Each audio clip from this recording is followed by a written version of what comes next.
दोस्तों, हमारी ये कायनात लामहदूद हद तक वसी व अरीज है जिसके साइंस के बारे में हमें कोई अंदाजा नहीं है। हमारी इतनी बड़ी कायनात में कई ऐसे पुरस्कार और अजीबो गरीब राज मौजूद हैं जो हमारी इंसानी अक्ल को दंग करने के लिए काफी हैं। यानी यूं कहें कि इस कायनात के अंदर कुछ भी नामुमकिन नहीं है। सिर्फ हमारी गैलेक्सी मिल्की वे में 250 बिलियन से भी ज्यादा सितारे मौजूद हैं जिनके गिर्द उनके सैयारे चक्कर लगा रहे हैं और फिर उनके गिर्द भी उनके चांद महवे सफर हैं।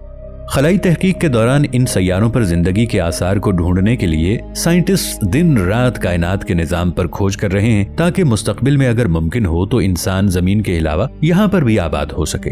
इस खलाई सफर के दौरान साइंटिस्ट का सामना ऐसे अजीबो गरीब और पुरस्कार प्लैनेट्स और गैलेक्सी से भी हुआ जिन्होंने इंसानी अक्ल को वर्ताए हैरत में डाल दिया। फिर चाहे वो हीरों से बना हुआ एक मुकम्मल प्लैनेट हो या फिर कांच की बारिश करने वाला एक अलग सैयारा या फिर गुलाब के फूल के जैसी एक गैलेक्सी। दोस्तों, वीडियो में आगे बढ़ने से पहले पाकिस्तान के सबसे बड़े साइंटिफिक चैनल इफ टीवी को सब्सक्राइब कर लें और साथ मौजूद बेल आइकन को जरूर प्रेस कर दें ताकि हमारी आने वाली वीडियोस आप तक बर वक्त पहुंचती रहें। 55 कैंसरी ई या फिर डायमंड प्लैनेट। दोस्तों, सन 2004 में डिस्कवर होने वाले इस सैयारे के नाम से ही जाहिर है कि ये पूरा प्लैनेट डायमंड्स यानी हीरों से बना हुआ है और इसकी वजह यह है कि ये अपने सूरज के बहुत ज्यादा करीब मौजूद है जिसकी वजह से इसका टेम्परेचर 1700 डिग्री सेंटीग्रेड तक पहुंच जाता है। इस बहुत ज्यादा टेम्परेचर और भारी प्रेशर की वजह से इसके कोर में मौजूद कार्बन डायमंड्स में कन्वर्ट हो गया है। ये हमारी जमीन के साइज से तकरीबन 2 गुना बड़ा है, जबकि इसका डायमंड से बना हिस्सा जमीन के टोटल वजन से 3 गुना ज्यादा है। साइंटिस्ट का मानना है कि इसका 1/3 हिस्सा हीरों से बना हुआ हो सकता है जिसकी मालियत 27 नॉनिलियन डॉलर्स तक हो सकती है। यानी पूरी जमीन पर मौजूद तमाम ममालिक की टोटल जीडीपी से भी 350 क्वाड्रिलियन डॉलर से भी ज्यादा। रेफरेंस के लिए बताता चलूं कि 1 क्वाड्रिलियन का मतलब है कि 1 के बाद आप 15 सिफर लगा दें, जबकि 1 नॉनिलियन का मतलब है 1 के बाद 30 सिफर। सो अब आप खुद ही अंदाजा लगा लें कि 27 नॉनिलियन का मतलब क्या हो सकता है। यानी इतनी दौलत के जिसे हम संभाल भी नहीं सकते। GJ1214b। दोस्तों, हमारी जमीन से 45 लाइट ईयर की दूरी पर मौजूद ये प्लैनेट चारों तरफ से पानी से घिरा हुआ है। यानी यहाँ खड़े होकर आपको दूर दूर तक ना खत्म होने वाला एक ऐसा समंदर नजर आएगा जिसकी गहराई 200 किलोमीटर से भी ज्यादा है। और इसकी वजह यह है कि इस प्लैनेट पर इसके मैस का 10% पानी मौजूद है, जबकि रेफरेंस के लिए बताता चलूं कि जमीन पर पानी का टोटल मैस जमीन के टोटल मैस के मुकाबले में है सिर्फ 0.005%। इस बेपनाह बड़े समंदर की गहराई भी बहुत ज्यादा पुरस्कार है क्योंकि इसके कोर पर पहुंचने पर पानी के शदीद प्रेशर की वजह से इसका समंदर का पानी आइस सीमेन में बदल चुका है। अब यहाँ आइस से मुराद जमीन पर पाई जाने वाली बर्फ नहीं है, बल्कि ये इसके समंदर के प्रेशर की वजह से जमीन की तह के अंदर बनने वाली पानी की एक खास आइस शेप है जो कि सॉलिड फॉर्म में मौजूद है। मतलब ये वो बर्फ है जो ठंडी नहीं है। लेकिन ये तो कुछ भी नहीं है। जब हम बात करें हमारी लिस्ट के अगले सैयारे की जिसका नाम है HT 189773b, जहां पर कांच यानी शीशों के टुकड़ों की बारिश होती है क्योंकि इसके एनवायरनमेंट के अंदर सिलिका की एक बहुत बड़ी मिकदार मौजूद है जो कि जमीन पर रेत में पाई जाती है। और इसी की वजह से हम इंसान जमीन पर शीशे के बर्तन और दूसरी कांच की चीजें तैयार करते हैं। इस प्लैनेट का टेम्परेचर 930 डिग्री सेल्सियस के करीब है जो सिलिका को पिघलाकर कांच में बदल देता है और यूं यहाँ कांच के टुकड़ों की बारिश होती रहती है। यही नहीं बल्कि यहाँ पर चलने वाली हवाओं की रफ्तार साउंड की स्पीड से भी 7 गुना ज्यादा यानी 8700 किलोमीटर फी घंटा की रफ्तार जितनी होती है, जो इस कांच को बुलेट की तरह आपके ऊपर गिरा सकती है। और तेज हवाएं बड़े से बड़े हैवी मैस को भी हवा में उड़ाकर रख देंगी। 1 मिनट के लिए जरा खुद को इस जगह पर इमेजिन करके देखें। यकीनन बहुत ही ज्यादा डरावना नजारा है, लेकिन ये प्लैनेट बाहर से देखने पर बिल्कुल नॉर्मल लगता है।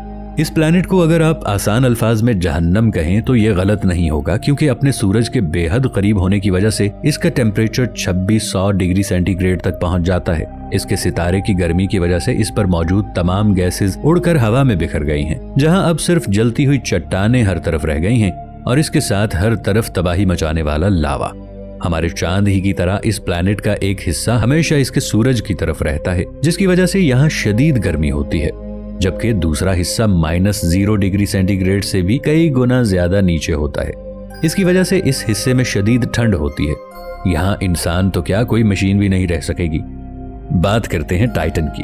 तो नाजरीन, हमारे सोलर सिस्टम में मौजूद सेटर्न सैयारे का चांद, जिसे टाइटन कहते हैं, बहुत हद तक जमीन के हालात से मिलता जुलता है और साइंटिस्ट को उम्मीद है कि शायद वो यहाँ पर मुस्तकबिल के अंदर इंसानों को आबाद करने के काबिल हो सकें। सेटर्न के इस चांद के बारे में हम सिर्फ 20% तक ही जानते हैं। इसका एटमॉस्फेयर बहुत ज्यादा डेंस है और ग्रेविटी बहुत ज्यादा कम, यानी यहाँ आने के बाद आपका वेट बहुत ज्यादा कम हो जाएगा, यानी आपको यहाँ पर चलने के लिए ज्यादा जोर नहीं लगाना पड़ेगा और आप आसानी के साथ पंख लगाकर इस एनवायरनमेंट के अंदर एक परिंदे की तरह भी उड़ सकते हैं। सन 2005 में इस पर मजीद रिसर्च से ये पता चला कि इस पर मीथेन गैस की बनी हुई नदियां और झीलें भी मौजूद हैं। बिल्कुल जमीन की तरह यहाँ पर बारिश भी होती है, लेकिन यहाँ का टेम्परेचर है -1790 डिग्री सेल्सियस, जो कि पानी को पत्थर की तरह जमा सकता है और इसी टेम्परेचर की वजह से यहाँ पर मीथेन गैस भी लिक्विड हालत में मौजूद है।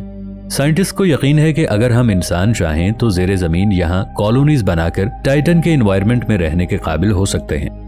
आगे बात करते हैं रोजेट नेबुला की।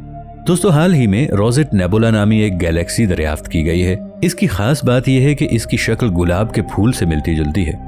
इसे खलाई दुनिया में कार्लडवेल 49 भी कहा जाता है और इसमें तकरीबन 200 बिलियन तैरते हुए सैयारे और सितारे हो सकते हैं। जबकि स्वीडन और फिनलैंड से ताल्लुक रखने वाले माहिरीन फल्कियात की टीम ने रोजेटे नेब्यूला का मुशाहिदा करने के लिए मुतादिद जदीद दूरबीनों का इस्तेमाल किया है, जिससे मालूम हुआ कि ये जमीन से 4600 नूरी साल पर वाक़े गैस और धूल का एक बहुत बड़ा बादल है, जो किसी खूबसूरत गुलाब के फूल की तरह दिखाई देता है।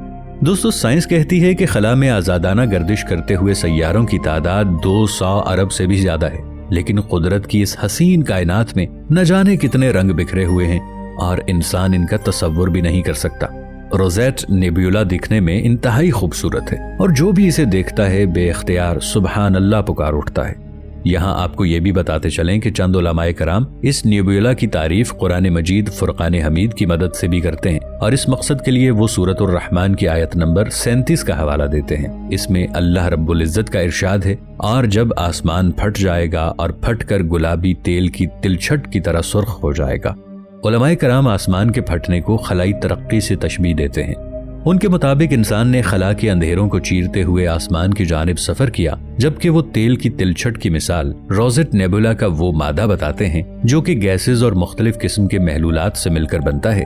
ताहम इस जमीन में हतमी तौर पर इंसान ये नहीं कह सकता कि कुरान मजीद फुरकान हमीद में बयान करदा इस आयत का इशारा इसी गैलेक्सी की जानिब है, मगर बाज़ उलमाए कराम इस खलाई दरियाफ्त को भी कुरान मजीद फुरकान हमीद के अहकामात से जोड़ते हैं। दोस्तों, वीडियो अच्छी लगे तो इसे लाइक और शेयर जरूर कीजिएगा। मिलेंगे नई वीडियो के साथ, तब तक के लिए ताहिर उबैद चौधरी को दीजिए इजाजत। अल्लाह निगहबान।